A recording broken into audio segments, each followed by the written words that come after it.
Hi guys, I hope you're well. Welcome back to my channel. So today I'm going to be filling you in with my 37-week pregnancy update. If you're new here, my name is Barbie and I film pregnancy and lifestyle videos. I'd love for you to support my channel and subscribe down below, and also make sure you hit the bell button so that you're notified every time I post a new video.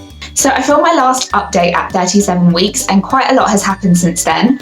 So the first thing was that at 35 weeks, I actually had a few days where I felt the baby wasn't really moving. He's been a really active baby since my second trimester. So there was a few days where I couldn't really feel him moving.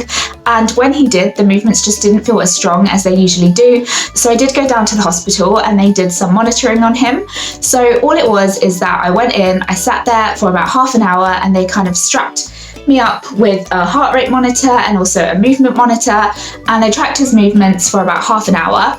After that, they said that everything seemed fine, but they did also give me a little scan just so that I could actually see him moving and so they could put my mind at rest. They said that it was really good that I came in to get it checked, and a lack of fetal movement could be something a lot more serious. So if you are pregnant and you feel like your baby isn't moving as much as it usually does, then make sure you get down to your hospital and they will be more than happy to check it out for you. So that happened at 35 weeks. Then at 36 weeks, I actually was given a growth scan. I was offered this scan as I was diagnosed as having a high risk for preeclampsia, but my hospital is actually offering all women a 36-week scan due to COVID-19. They felt that maybe some people's care might have been a little bit compromised because of the lack of antenatal appointments. So they've offered everyone a 36-week scan. I did have a few questions about that on Instagram, so maybe check with your midwives and see if that's something available to you as well. They checked the blood flow in the placenta, his heartbeat, and also the umbilical cord. And they also let me know that he is now 6 pounds 2, so he's quite an average size baby, and that he should be growing half a pound every week, and I can definitely feel the extra weight. And yeah, all in all, so far he looks like a really happy, healthy baby, and I could not be more thankful. So about me, how I'm feeling at 37 weeks, a lot of my first trimester symptoms have returned and resurfaced in the third trimester. I'm exhausted, I'm hormonal, I'm quite snappy and irritable, and also I've got diarrhea again. I'm not sleeping well. I get a lot of hip pain at night. I think I'm getting hip pain because I'm sleeping on my side a lot. I was always sleeping on my left side, and then I was getting really bad hip pain on my left. So now I try and alternate between the left and the right. But if you've been pregnant, you know that trying to roll over when you're 9 months pregnant is really difficult. So yeah, the hip pain and the lower back pain is continuous. I can't really stand anymore. So I really struggle with things like washing the dishes. If I have to stand in a queue, we stood in a queue for the post office the other day and my lower back was in agony. I had to go and sit down, and it's really weird because I'm fine when I'm walking.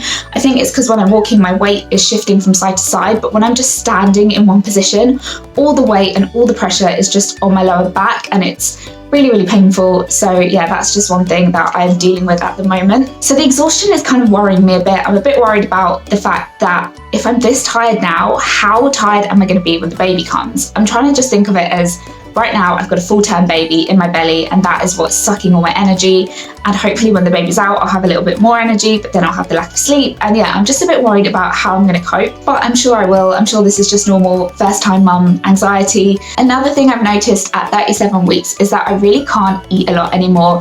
Baby is really high up and he's very big, so he's squishing against my stomach, which means I can't eat so much, which is probably a good thing, but the problem is if I overeat just a tiny bit, I am really in agony. I'm really suffering. I just feel really tight, and I have to sit up a lot like this, so I have to be really careful about my portion control. So it just means eating smaller meals more frequently, and just really being aware of how much I'm eating. I'm also getting really breathless now. Just little things are making me very breathless, but hopefully when he engages I'll get a bit of relief around my ribs and my lungs.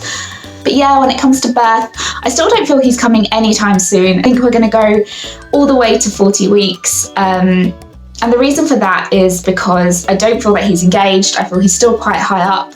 I haven't really had many Braxton Hicks. I've had kind of general period pain. I get that quite a lot. Most of the time I've got like a lot of pressure and period pain, but I don't think he's dropped down yet. So I still feel like he's got a while to go and that he's still growing. And I know it sounds really weird, but I just don't feel like my bump is big enough yet to have a full-size baby in it. Although it is quite big. Let me show you the bump. This is my bump at the moment, and I definitely think it's grown since 30 34 weeks. And I also think my boobs have grown. Sorry, flashing my bra there. I also think my boobs have grown a lot since 34 weeks as well. So yeah, that is the bump. It's definitely sticking out a lot more here. And I feel a lot of tightening and itching around this part of my belly. And also a lot of pressure down here. So as I mentioned, I don't think he's going to be coming anytime soon, but we are ready. We've got the bag packed, we've got the nursery sorted. I need to prepare some playlists and hypnobirthing tracks and stuff like that for when I'm actually in labour. Another thing I've been doing is colostrum harvesting. So I was actually completely unaware of this, and I was speaking to one of my friends who had a baby back in March, and she told me that if I just massage my boobs, then colostrum will come out. And I was like, what are you talking about? There's nothing coming out of my boobs. So I tried it and nothing came out. And then I spoke to her again when I was 36 weeks and she was like, did you try it? So I tried again, and lo and behold, this stuff started coming out of my boobs. So luckily I'd bought some syringes from Amazon after my last conversation with her, and I started collecting it. I've been doing it for about a week now, and I've noticed that now my supply is really starting to increase. I'm getting the hang of how to collect it in the syringes, and I'm hoping that I can build up a little stash before baby comes. So if you don't know, colostrum is the stuff which comes in before your milk does. It's really gloopy and yellow, and it comes in a lot smaller quantities than milk. It literally comes out in drops. Like, I would describe it as like pus coming out of a spot. That's how small the amounts are, especially at the beginning. It's basically just really nutrient dense. It's really good for the baby in the first couple of days, and it helps get their gut microbiome sorted. I don't fully know, Google it. Google will give you the full explanation of colostrum. But sometimes they suggest that it's good to start collecting it if it comes through early. If your colostrum does not come through early, it's not a big deal. Don't worry about it. When your baby comes, the colostrum will come. Some people don't even get it until like a couple of days after their baby's born. But I thought, since I was able to get it, I will start collecting it. Again, because we're in lockdown, I've got time to do these things. If this was my second child, I don't know if I would bother. It takes a lot of time just to get a tiny 1 milliliter of colostrum. But that is something that I've been doing, so I thought I would share it with you in this update. Oh, also, I'm dying to have a water birth. I really, really want to have a water birth, or at least be able to use the pool for pain relief. But at the moment, they are not offering any water births at my hospital, which is a bit disappointing. Really, really hoping that they change their mind. But yeah, if you're pregnant as well, let me know how you're doing in the comments below. If you enjoyed this video, please don't forget to like and subscribe. It really helps out my channel, and I will see you next time. Bye.